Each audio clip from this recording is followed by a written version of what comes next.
Information اب کے ناظرین السلام علیکم، میں ہوں آپ کا ہوسٹ طیب منور۔ ناظرین گرامی، آج ہے 23 اپریل 2021 اور آج کی تازہ ترین دھماکے دار اور بہت بڑی بریکنگ نیوز سامنے آ رہی ہے۔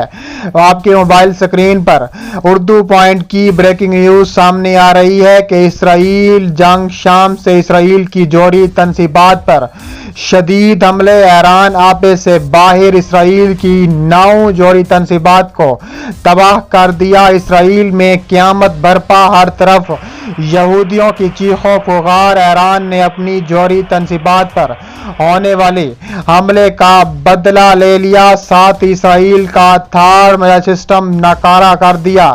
اسرائیل کی چیخیں نکل گئیں، ویڈیو پورے ثبوت کے ساتھ پیش کی جا رہی ہے، چاہیں تو آپ جا کر گوگل پر چیک بھی کر سکتے ہیں۔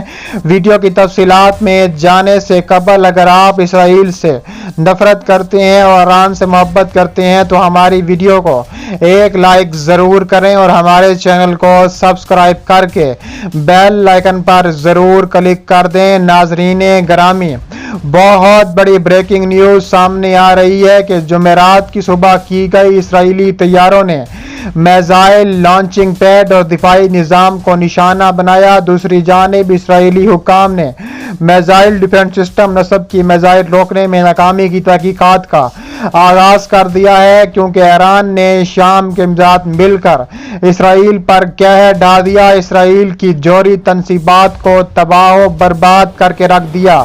شام سے داغے جانے والے میزائل 400 کلومیٹر کی مسافت طے کر کے جنوبی اسرائیل پر ٹوٹ پڑے۔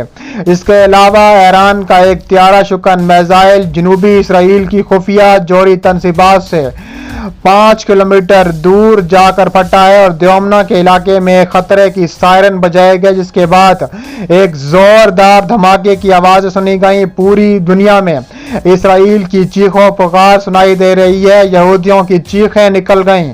اس واقعے میں بہت بڑی تعداد میں زخمی اور ہلاک ہونے کی اطلاعات موصول ہوئی ہیں۔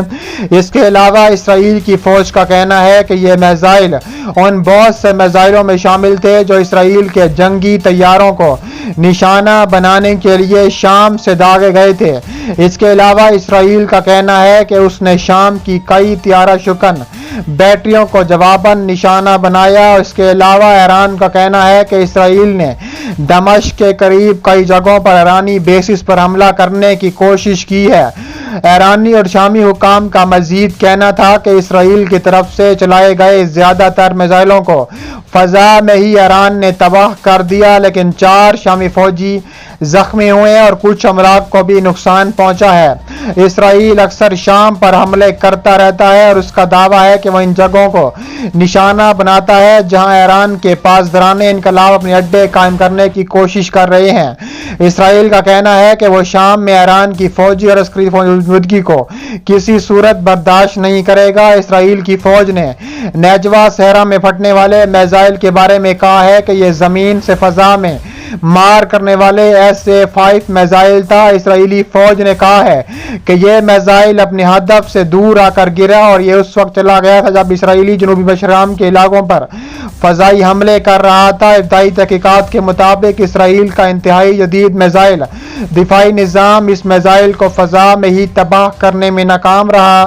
اس کے علاوہ میزائل کے ٹکڑے دیمونا کے جنوبی مشرقی میں ملے ہیں، لیکن یہ واضح نہیں کہ یہ SA-5 میزائل کے ہیں یا اس کو تباہ کرنے کے لیے چلائے گئے ہیں۔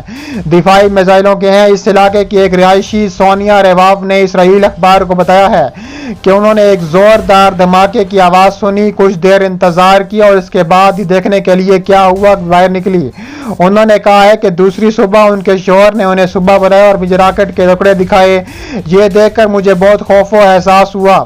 اس کے علاوہ اسرائیلی فوج کا کہنا ہے کہ اس نے جواباً شام کی مزید طیارہ شکن بیٹریوں کو نشانہ بنایا۔ ایک شامی فوج کے اہلکار نے نیوز ایجنسی کو بتایا ہے کہ اسرائیلی فوج نے فضائی جارحیت کی اور گولان کی پہاڑیوں کی جانب سے میزائلوں کی بوچھاڑ کی، جن میں دمشق کے آس پاس مختلف جگہوں کو نشانہ بنایا۔ انہوں نے کہا ہے کہ بیشتر میزائلوں کو فضا میں ہی تباہ کر دیا گیا۔ برطانیہ میں قائم شام کی انسانی حقوق پر نظر رکھنے والی تنظیم سینئر آبزرویٹری نے اطلاع دی ہے کہ دمشق سے 40 کلومیٹر شمال مشرق میں شامی فوج کے ایک فضائی اڈے کو نشانہ بنایا گیا، جس میں شامی فوج کا ایک افسر ہلاک ہو گیا۔ اس فوجی اڈے پر اسلحے کا ڈپو ہے، جس کے بارے میں کہا جاتا ہے کہ یہ اڈا حکومت کی طرف سے شامی باغیوں کے خلاف لڑنے والے ایران کے حمایت یافتہ گروپوں کے استعمال میں ہے۔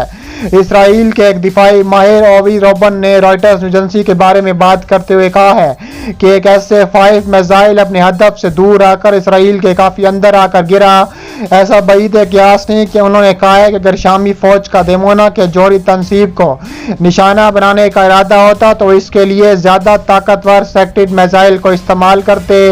دیمونا کی جوہری تنصیب میں اسرائیل کے جوہری تنصیبات بنائے جاتے ہیں، اور اس کے علاوہ کہا جا رہا ہے کہ اسرائیل کی 9 تنصیبات ایران نے تباہ کر دیے ہیں اور 100 سے زیادہ ہلاک کر دیے ہیں۔ اطلاعات کے مطابق اسرائیل نے فضائی دفاع کو دیمونا اور بحیرہ احمر کی بندرگاہ ایلات کے ارد گرد شام اور خطے میں موجود ایران کے حمایت یافتہ گروپوں کی طرف سے حملے کے خطرے کے پیش نظر بڑھا دیا گیا ہے۔ اسرائیل اور ایرانی خطے کے 2 دیرینہ دشمنوں کے درمیان ایران کے جوہری پلانٹ نتنز پر اسرائیل کے سائبر حملے کے بعد سے خطرناک حد تک کشیدگی ہے۔